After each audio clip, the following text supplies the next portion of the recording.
Okay, so I have a question for you. So when we think about effective communication in Christian marriage, what comes to mind for you? Respect. Respect? And there's no wrong answer. There's no silly or stupid answers. Every answer is welcomed. And participation is like bread and butter to me. Active listening? Yeah. Respect, active listening, patience. I think of like God meeting us where we're at, and maybe like applying that same idea to partners, meeting where they're at. Yes, our relationship with God and lending that relationship to our partner. So like pulling from this cup and that overflow just pouring out. Yeah, beautiful. Any other ideas? Okay, so we have practical skills, we have ways of being, and then we have a relationship in which we can lean on to maybe look into those skills as well. So when we think about, sorry, I'll go to the next slide there. These particular verses I wanted to point towards looks at our relationship with God. And I missed a step here. So when we look at these pieces of scripture, what I wanted to, actually I'll go back, sorry. What I wanted to connect here is that effective communication in Christian marriage begins with our relationship with God. And our relationship with God can almost be like a navigating or a tool to help us point towards all the different things that we know. So active listening, love languages, what does it mean to respect? How do we do all of these things? And when we look back to our relationship, or look up, look around, look within to our relationship with God, that can help us to navigate what does that look like in my marriage. So now we can go to the next slide, sorry.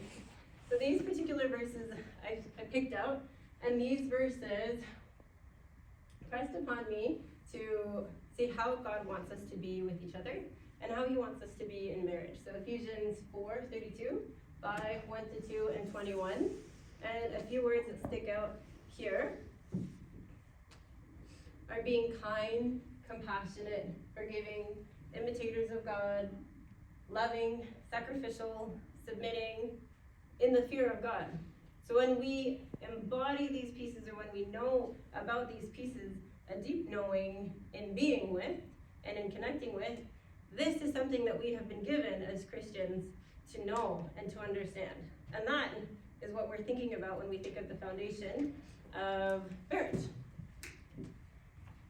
So then, thank you so much. So then how does this relate to parenting? So before we get to that, I'll ask you, how do you feel you would communicate, or what is good communication as a Christian parent? And again, no wrong answers. Like with our partner or with the kid? Both. In any way. What would be good Christian parenting? If you've seen it, or if you do it, or if you wanted it. Like with humbleness. With humbleness, yeah. Humbleness. I think acceptance as well. Accepting like your kid or your partner, and being able to be open to listen to them whenever they want to discuss anything. Yeah. Humbleness, acceptance, openness, listening. These are all sounding familiar. Anybody else? I think like being emotionally regulated too, like with whether like your kid or your partner, just knowing how to handle that. Yes. So these all sound very familiar. So when we think about effective Christian parenting, we can think about our relationship with our spouse and our relationship with God, and each one almost like pouring into the next one and pouring into the next one. And out of this fullness, this full cup, which is this idea that you're talking about, and it's also a DBT idea, or a dialectical behavioral therapy idea, that when we think about our distrust tolerance, or our fullness of calm, compassion, empathy, that being full, then from that fullness we can pour out into another, including our children. But if we are coming from a place of emptiness, then it is very difficult to soothe a child that is having a tantrum or having a meltdown at church, at home, in public, at the mall. All of those things or all of those places will be very difficult if we are empty.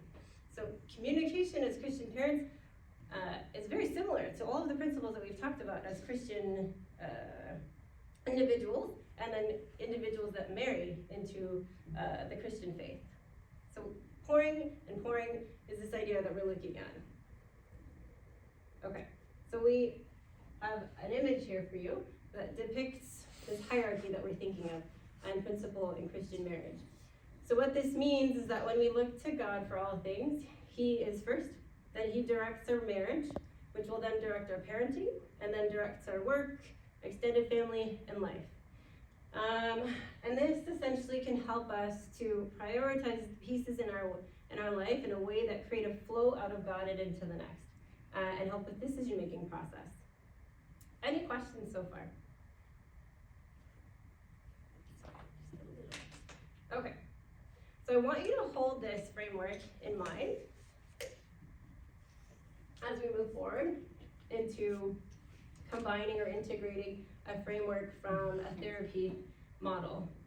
So there's a therapy model called Family Systems Therapy, and this particular model looks at the family system, how it's organized, the structure, and how it functions, or it can become dysfunctional. So there's 3 principles that we'll go through here today. The first one being hierarchy, second roles, and then the last relationships. And then we'll connect all of these pieces. So when we combine a Christian hierarchy with this marriage with the family systems approach, we can look at all of these pieces and evaluate what does that look like. So hierarchy refers to how power or authority is distributed within the family, which is really closely related to boundaries, which are rules that we set, and essentially are enforced, and then consequences are also enforced. Roles within a family refer to the responsibilities of each family member, so that could be financially, emotionally, mentally, socially, and when they're not met, we can discover other functional or dysfunctional roles.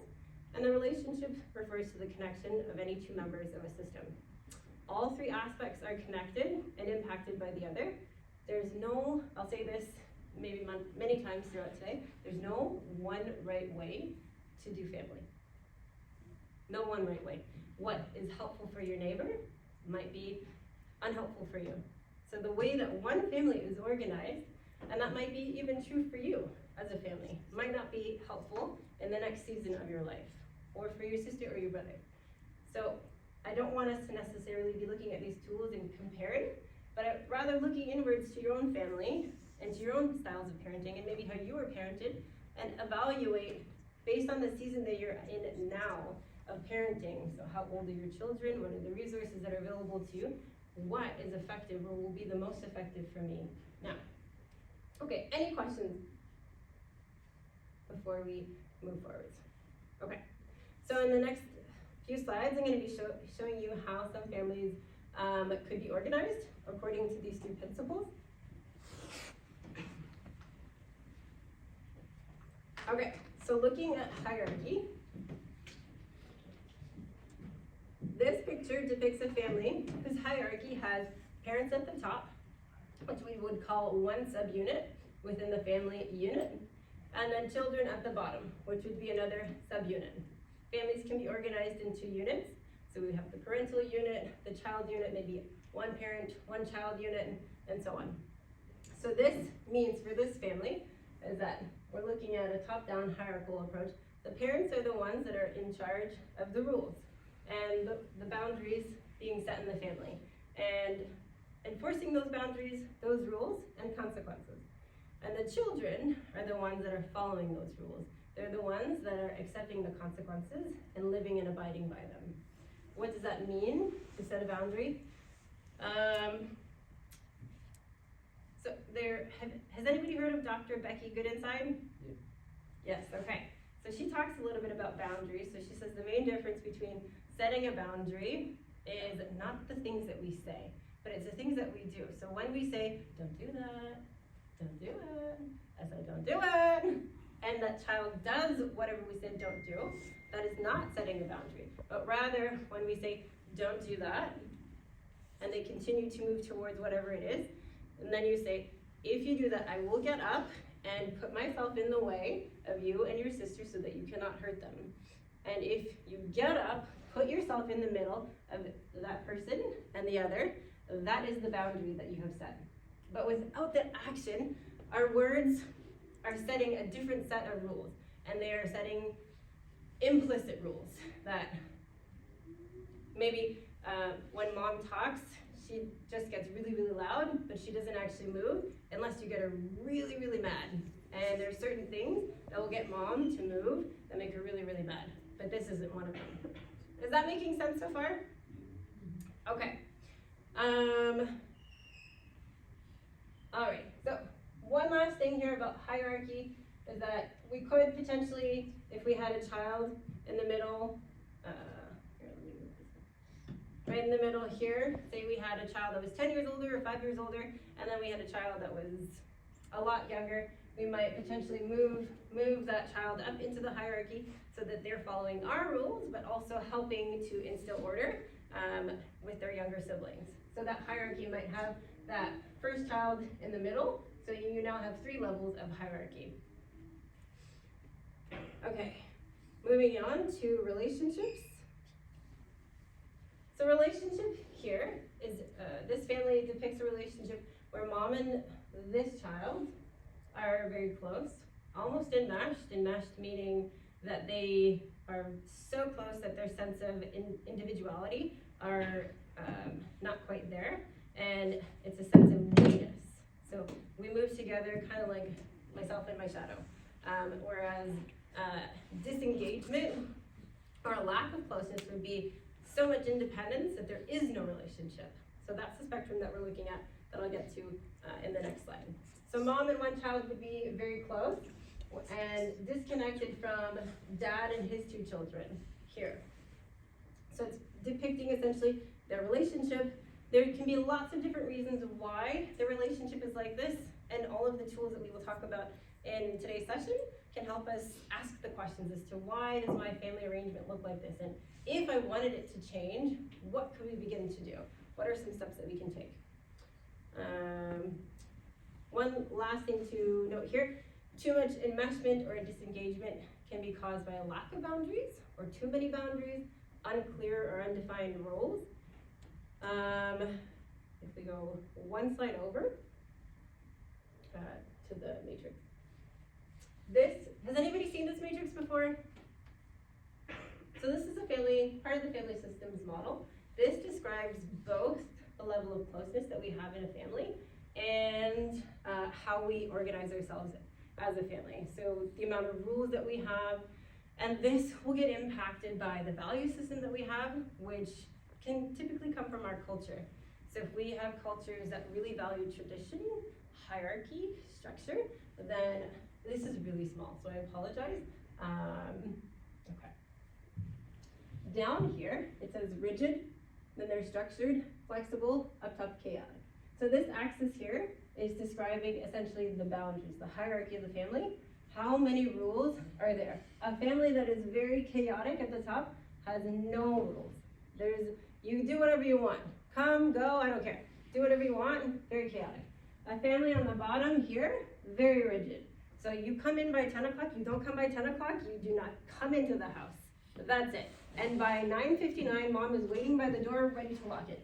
And it doesn't matter what the reason is, you could have died, your friend could have died, your hair on fire, I don't care. That's the rigid. And in between, we have a range of flexibility, depending on the other axis here. So cohesion looks at low cohesiveness, which is disengaged, no connection like we just talked about. High cohesion means that we're enmeshed, meaning that we're so close together that we have the exact same values, exact same principles, we talk the same, we look the same, we walk the same, everything is the same, and it's difficult to separate the individuals into 2. So there's no perfect place to be here on this map. There are pros and cons, and we'll get into different parenting styles that fall into this map. And depending again on the season of parenting that you're in, you may need to be more closed off with more rules. if there's a death in the family or a birth, or if there's a child who has special needs, then you might have more rules than your neighbor who doesn't have a child with special needs.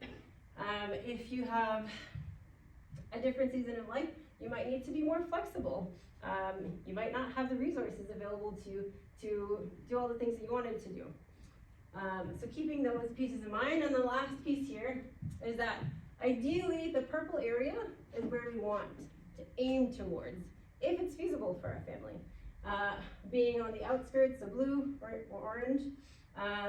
Orange would be characterized as unbalanced, and if that is on purpose because of the season of life that you're in, and you know that, then being sure and aware of how long can we maintain this status within our family, so that we can move towards maybe a mid-range, or eventually towards the purple.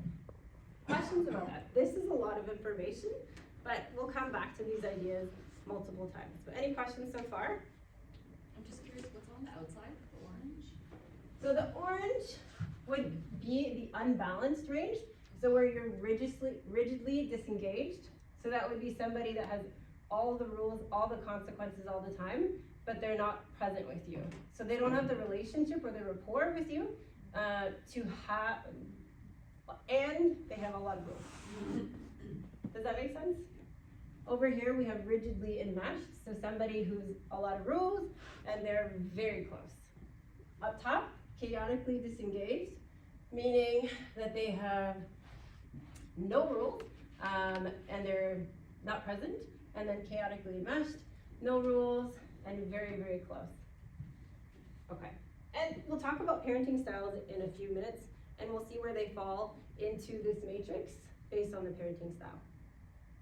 Okay, so the last factor here that we're gonna look at is roles, family roles. So this family has roles based on the age of the individual. So mom and dad, so when we're looking to evaluate, I'll do an activity like this with families, and I'll get them to draw X's in the place of the people that you're seeing. So we'll say, how big are the roles or the responsibilities of each family member in the family? So you'll notice in this family, mom and dad have the same size of roles. So mom and dad, maybe you're both going to work, maybe both providing, both nurturing, both at home taking care of the home and the kids, but are maybe both brothers, sisters, they're volunteering, whatever their roles are, they're taking care of themselves. But these are part of their roles. If mom's was bigger, characterized by a child or by their partner, maybe some of that would look into what we just described. So maybe they're not providing, or they're not nurturing, they're not taking care of pieces that have been assigned to this particular person. On the bottom, you've got the older brother, middle sister, young baby. Brother's role might be to be a son, a student, maybe he's a musician, maybe he plays soccer. These are all part of his roles as the eldest child. Same with the middle child. Baby's role, eat, sleep, poop, and play. And that's baby's role, so that's why baby is so small compared to mom and dad. Family roles can help us to feel a sense of power, control, belonging, purpose. And when we do not define them clearly according to our family values, then we will have roles that are defined for us that are maybe not serving us the way that we want them to be serving us. So an example of that, again, just this picture, again, looks really chaotic. There are a few different roles that are defined here. I'm not going to get into every single one, but I will give you an example of one here. So over here we have the family hero. Say you have the providers in the family. Maybe it's supposed to be mom and dad equally, but neither parent are providing. Maybe mom went MIA and dad has gotten sucked into drugs. So nobody's providing for the family. So one of the children steps up into the parental subunit and becomes parentified and takes on this role of providing instead of doing their child role, which is to play, go to school, study, rest, eat, sleep, all of these things that children are supposed to be doing. So this family hero child begins to identify with being a high achiever, following the rules, looking for approval, finding their worth in approval, and being really responsible and high achievement instead of the rules that have been defined for themselves within their family. So that's an example of a dysfunctional role. And there can be benefits of these roles as well.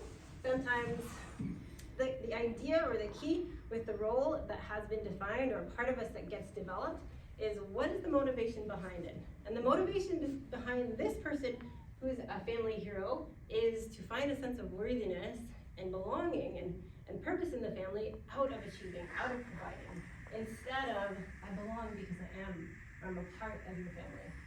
I'm just inherently loved by you. So that's the main difference here, where we know that a role is dysfunctional. But if somebody becomes achievement oriented and their sense of worthiness is not impacted, that can be a good piece. So there's something that we can take out of this, even if it is present. And what I can share is that this is most likely present for all of us. In some way, shape, or form, we've all adapted roles. They've been passed down and passed down and passed down because we are human and because we are imperfect. And the beautiful thing about learning about them is that we can know and we can grow. One last thing that I'll say here is that when one person takes on a role, because the family is systematic in nature, it's similar to like a domino or like a spider web. If one person is moving, it will impact the other person in one way, shape, or form. So if one person takes on this role, then you may see other roles pop up as well, taken on by other family members. So one person starts to achieve really, really high, but the other person doesn't really find a sense of worth. And mom and dad really pay attention to that. So they find maybe mom and dad start paying attention to me. Maybe it's negative attention through drugs and alcohol. I keep getting into trouble. They keep showing up every time I get arrested or every time I fail my grades and my teacher calls home or the principal saying, oh, your child did this. They show up, and that's still attention. So maybe that's another role that's taken on by another family. Okay, questions about that before we pivot? Am I moving really fast? I do have that tendency. Okay.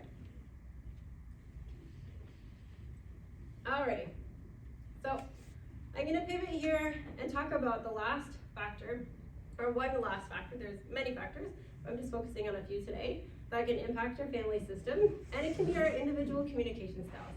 So we have about 4 or 5, it's not listed here,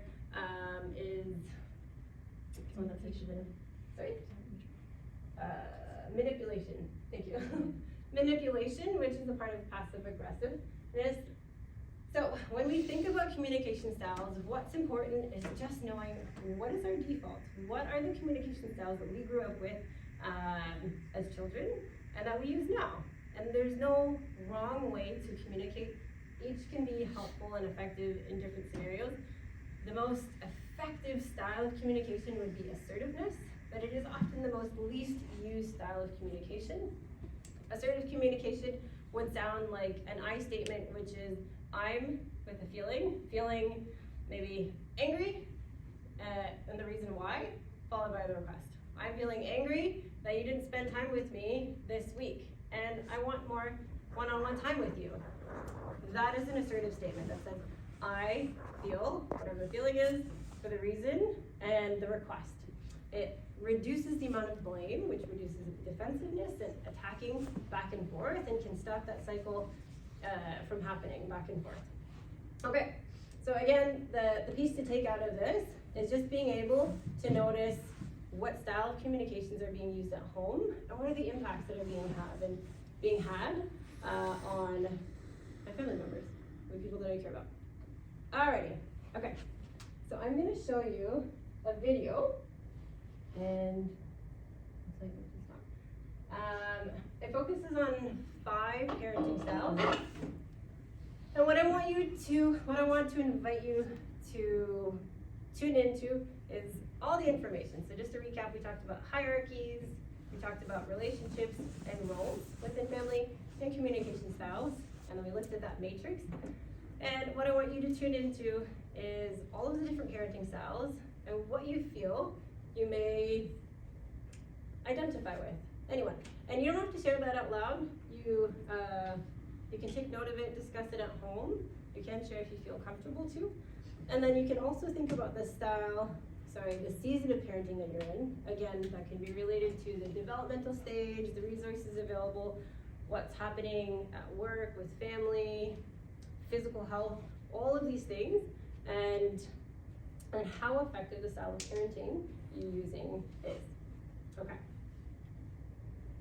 Something from Conan O'Brien. Children.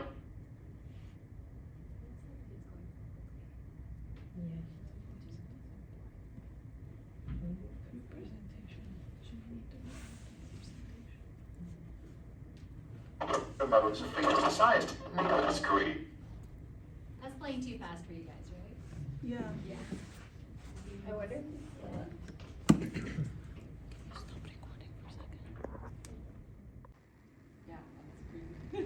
Yeah, yeah, exactly that. So attachment theory studies exactly that and looks at parenting impacting our relationships with our children, and then the relationships that they have as adults and how they see themselves as adults. So when we think about our own parenting styles, we can look back to how we were parented, and that gives us insight into how we are parenting if we are not sure as well. The good thing about this is that it's not like there is grace. God is good, and in that goodness, we've seen a lot of growth, a lot of change, a lot of well, I don't love the word resilience. I think it's misused often, but there's restoration. There's restoration with and reconciliation available and possible always. And with that possibility, for us with our parents, for us with our children, like in real time, that is the most powerful way to be able to say, I'm sorry, I yelled at you. I was really angry. And for the child to receive that and say, oh, she was angry and she apologized. There's a lot of power in that as opposed to not having it at all.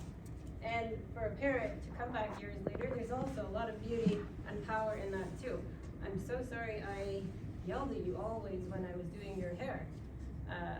I didn't have patience with you, and I would have liked to have more. Anything else that you noticed, anyone else, before we move on? There's one more video if I want to put everything together and shift into our last set of skills for today. Yes? I think what came to my mind is like also how we were parented or how I am parented, also that triggered that kind of, that in me as well, like, and yeah, what kind of things I picked up on, and then how is that being transferred to my kids.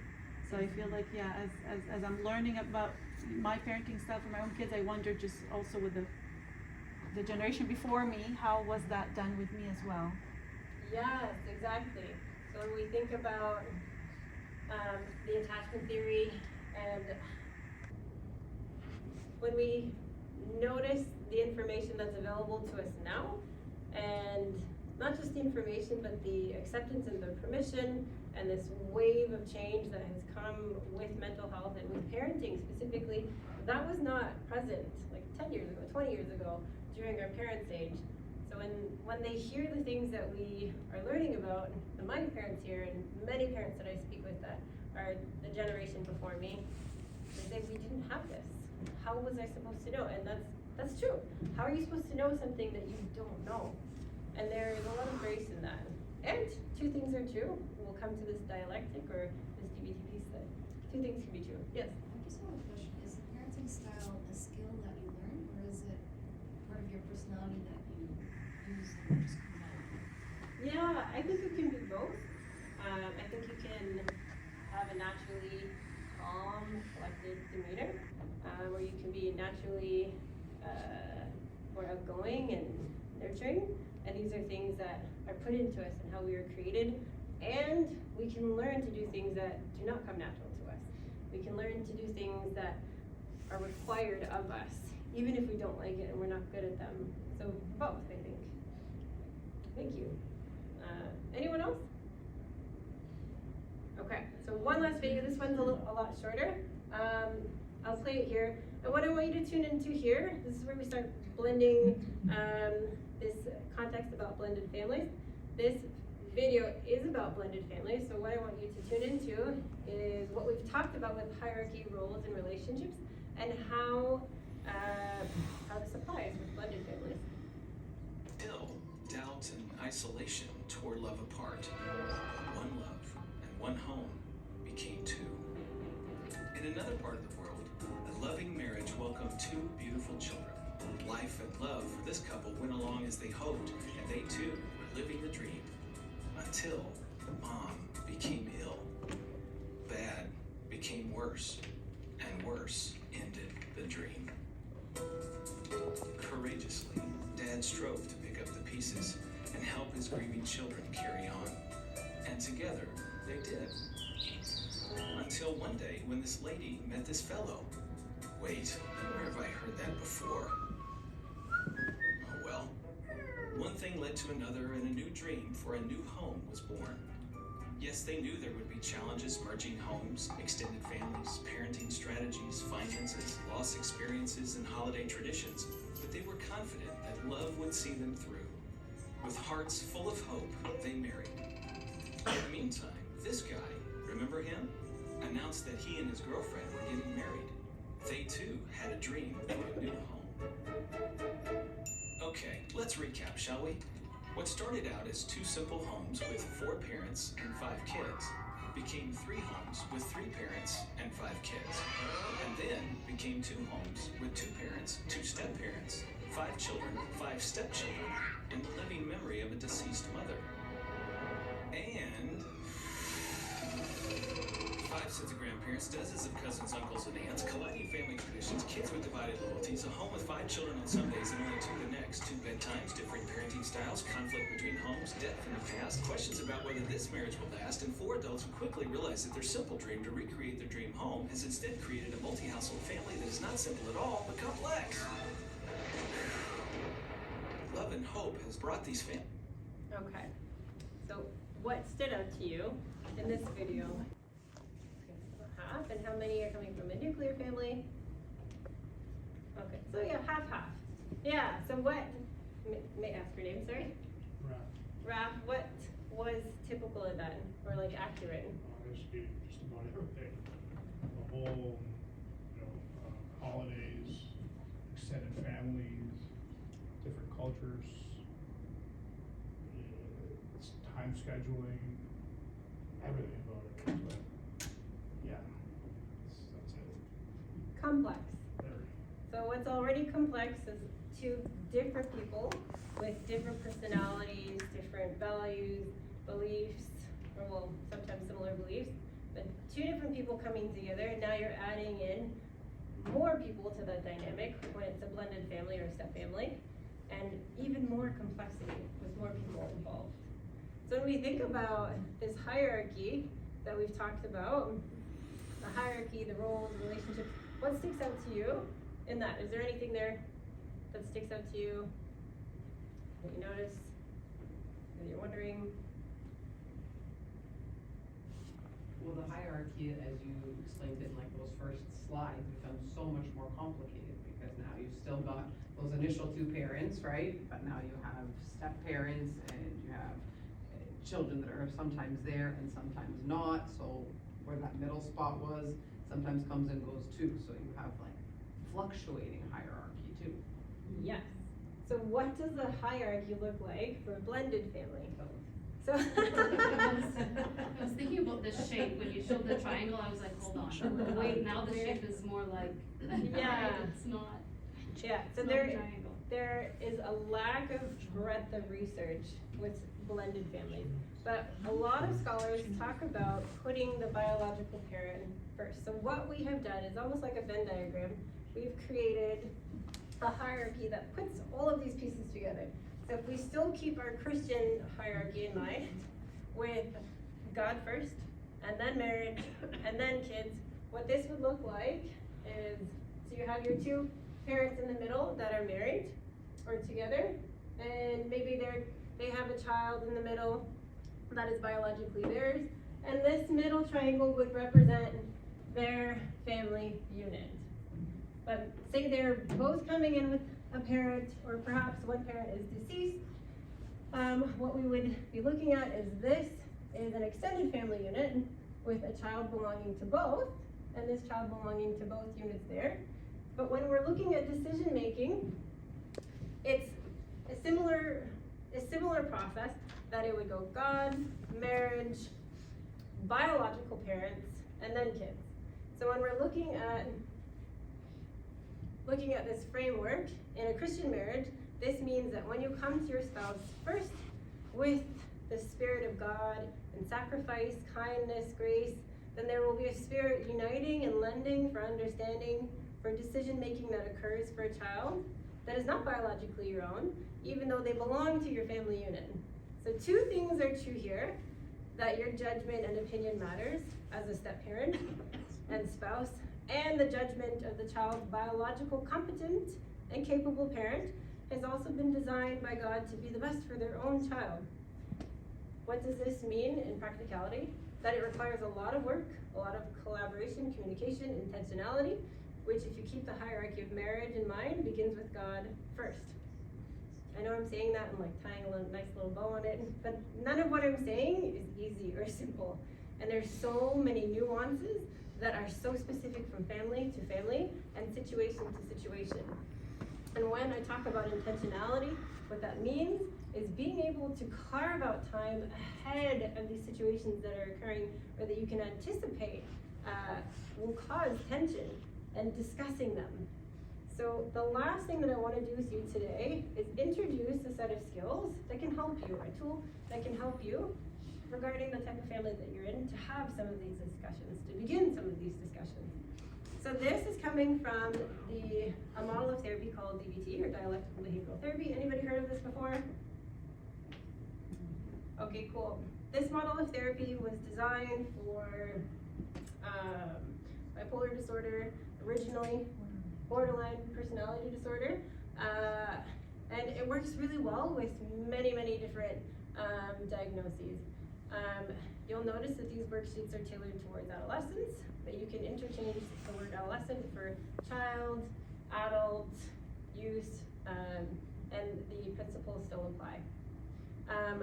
When we look at the word dialectic refers to having multiple truths being available at once. So it's kind of like the idea, has anybody ever seen the optical illusion of the old woman and the young woman? Sometimes you look at it and you see maybe the old woman only. And then somebody's like, really, you don't see it? You don't see it? All I see is the young woman. How do you see it? And after some time, they're like, oh, there it is. And that may have happened multiple times before you even know it throughout the course of your life. And two things are true in that moment, that just because you don't see what the other person is seeing doesn't mean it doesn't exist. And that truth for that person exists, and it doesn't nullify your truth. So to be able to acknowledge it doesn't mean that you agree with it, but it means that you know that it's there. So dialectics looks at being able to acknowledge multiple truths that are happening at the same time. And how this applies to the family is looking at different perspectives at the same time and beginning to work towards a middle path in that. Okay, so dialectical dilemmas, there's three that are very similar to what we've been discussing within the hierarchy, roles, and relationship within DBT. The first looks at, we have a handout. So I know we have shared with you. Okay, this is true. My bad. We printed two. The Take one. pictures of those. Yeah. Right, whereas if you open the door and then you're negotiating this and you're negotiating that, and all of a sudden everything becomes a negotiation. So what are there any criteria that you suggest that are here? This is where we suggest flexibility. So what I'll say is I'll defer to the hierarchy of the family. So all the way back, if we slink back to our relationship to God, which is informing our marriage, and then we come to the marriage first to discuss how do we want to set rules in the family. What are the rules that are fast and hard? There's no negotiation. What are those rules? We're doing that without the children present, behind closed doors. And what are the rules where when this age comes or when this circumstance arrives, we may negotiate it. So what are those two pools? And being able to have that discussion within your family home according to your values and what feels right to you and the age of your children and all of the context that makes it up, that's where that discussion would begin. And then, once you know that, because you've already discussed that ahead of time, and if you enter in a situation where you're like, oh, we never discussed this one, that's okay. You can pause, and actually come back to it later and say, we don't know right now, but we're gonna talk about this later, and give them a specific time. We'll talk about this Friday or Thursday or tomorrow or tonight. And take some time. You're allowed to do that as parents. You take some time, talk with your spouse about what you feel is right for your family, and then you take that back. So that if something is not up for negotiation or not up for discussion, and that will vary from one family to another. So for some families, it's a hard no for ice cream. I don't care who's eating it or when, you're not having it because I don't want you putting that in your body. And for some families, it's a negotiation. You can have ice cream. I said no ice cream during the week, but okay, if your cousins are having it, sure, you can have it too. But if that is the discussion, or wherever you land on that spectrum, you will discuss that first and then bring it in. Does that answer your question? Yeah. Anybody else have thoughts or questions about that? Okay. So take a moment, if you haven't already, see where you sit on this spectrum. See if you agree with what your partner is saying about where you see them. So that, and then if anybody feels comfortable sharing what they learned from doing this activity, that's the first step. Usually, when we give this activity to families, your opinion is different from your partner's and very different from what your children see of you. And that's a good thing, because that helps us to open up the conversation for, okay, if this is not how you see me and I actually see me here, where would you like me to be? And they will tell you, your children will tell you, your spouse will tell you. And that's the next step to the conversation. Where would you like this to be? And then the last step would be, how do we begin to work towards that? Okay, does anybody want to share anything that they learned about this one before we move to the next one?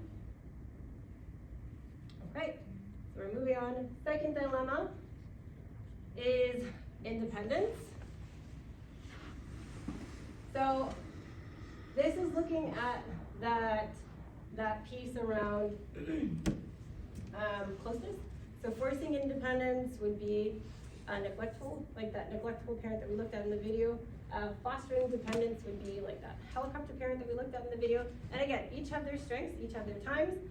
There's no right or wrong, depending on each of the family. So if we are forcing independence, we're telling that child, do it on your own, you can figure it out. And if we are fostering dependence, we're essentially taking over the capabilities of the child and saying, I got this. And the underpinning message to that is that I don't believe that you got it. Mm-hmm. So that's something to be careful of with each of these pieces and when we're on either side. So a balance here that we're working towards is being able to give guidance, support, coaching to help them to figure out how to be responsible, which is age appropriate, and at the same time, slowly giving them greater amounts of freedom and independence while still encouraging a relationship with them. So where would you fit on this spectrum? Where would you see your spouse?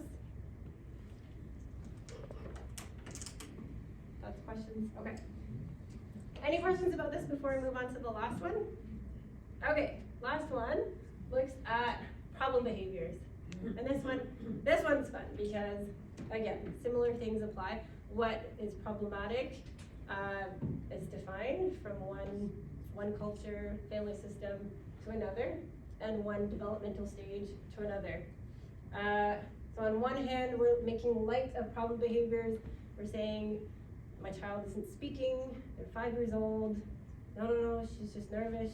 She hasn't said anything because there's a lot of pressure.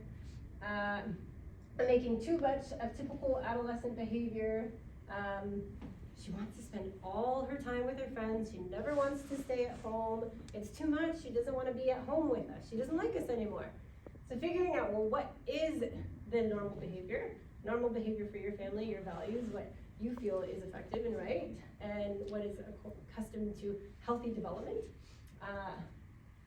And recognizing when this behavior crosses the line, and helping that behavior, and at the same time, figuring out which is normal, which I just said.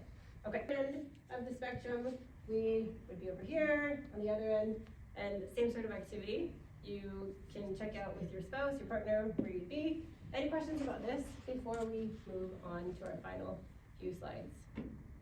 Okay. So 2 questions that were brought to me were around quality time and stability in the blended home, and practical tips for honoring your marriage and stepchildren, specific to blended families. So the biggest tip I can give you, I think I've already said, is being able to carve out time to assess these things together as a family. What is it that we want as a family? What is important to us? Because what's important to us is nobody's gonna tell us, and it's not going to be the same as what your parents maybe valued, or your spouse's parents valued, or maybe what your stepchild's biological parent values. So based on the family that you have, what is it that you want? Figuring out within your relationship with God first, and then within your marriage, what does my spouse want as well? And then what is actually possible can begin to happen. Taking that conversation, once you've had that with yourself, with your spouse, beginning to have that with your children. What do you want? What do each of you individually want? When it comes to traditions, holidays, the handoff between families, difficult milestones like the death or maybe even a birth of a new family member. So thinking about these difficult conversations ahead of time can allow you the platform to navigate them before they're happening and save some difficulties there, but also can build rapport, connection by creating that space. Sometimes families will meet once a month, once a week to have like a family meeting. There's so many different ways that you can cultivate this space to be able to say, this is what I want in the family. This is what's important to me. This is my role. This is my purpose. Okay. Any questions about that? Clarifications? That was the last thing for me for today. I'm grateful for this time. If there are any questions, I will be here for a few minutes longer. Any thoughts? I'm seeing like stares. I'm wondering if it was just a lot of information.